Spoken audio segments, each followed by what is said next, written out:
সবাইকে নমস্কার। আজ আমি এসেছি এক জমি ঘুরতে, যেটা হচ্ছে করলা। আর এই করলার জমিতে আজকে দেখতে পাচ্ছেন আপনারাই যে করলাতে 10 কাঠা জমি আছে। আর 10 কাঠার মধ্যে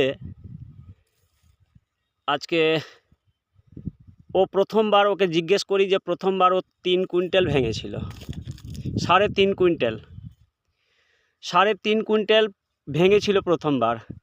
এখনও ও জমিতে প্রতিদিন 2 কুইন্টাল, 2.25 কুইন্টাল করলা ভাঙছে। প্রতিদিন না, এই একবার ভাঙলে আর এমনি 30 কেজি 40 কেজি।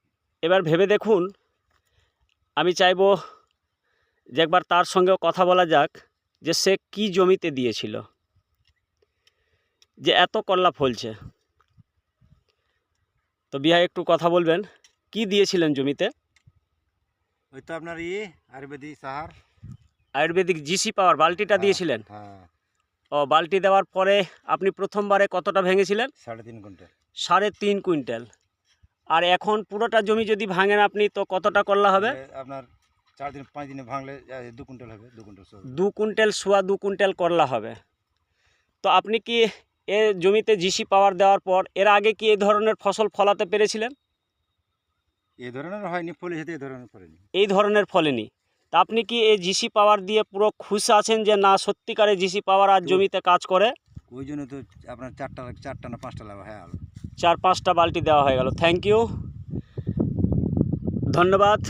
আজ প্রত্যেক কিষাণ ভাইকে বলবো যে আজ আপনারাই দেখুন স্বচক্ষে, করলার জমিতে করলা ভেঙে শেষ করতে পারে না। আজ চাইছি যে প্রত্যেক কিষাণ ভাই যেন এ জমিতে করে। আজ কত সুন্দর ফসল। সে ভুট্টা লাগিয়েছিল, ভুট্টাও লাগিয়েছিল। এ ভুট্টাটা দেখতে পাচ্ছেন, এ ভুট্টাটা 3 দিন আগে লাগিয়েছিল, আর তার ভুট্টা 3 দিন পরে লাগিয়েছে। এর থেকেও সুন্দর ভুট্টা তৈরি করেছেন। সে বহুত খুশ আছে। আমি চাইব প্রত্যেকটা কিষাণ যেন জিসি পাওয়ারের প্রয়োগ করে আপনার জমির মাটিকে রক্ষা করে। বাকি okay thank you, best of luck, go Galway.